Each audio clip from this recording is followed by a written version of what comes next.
Muling nanguna si Senator Robin Padilla sa mga napipisil na tumakbo sa pagkasenador sa darating na 2028 elections. Batay sa resulta ng pinakabagong survey ng Octa Research Group, si Senator Padilla ang nasa rank 1 ng napupusuan ng publiko na kumandidato sa pagkasenador sa susunod na halalan. Sinusundan siya ni Senator Rapi Tulfo na nasa rank 2 hanggang 5. Habang pasok naman sa rank 2 hanggang 6, sina Senator Alan Peter Cayetano, dating Senador Grace Poe at Pasig City Mayor Vico Soto.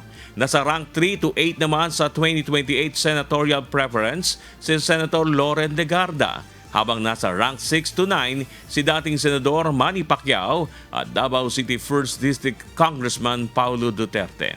Nasa rank 7 to 12 naman ang TV at radio personality na si Ben Tulfo, kasama si dating Makati City Mayor Abby Binay at Senator Jinggoy Estrada. Habang pasok naman sa rank 9 to 16 si Tiesa COO Mark Lapid, Senator Chis Escudero sa rank 10 to 19.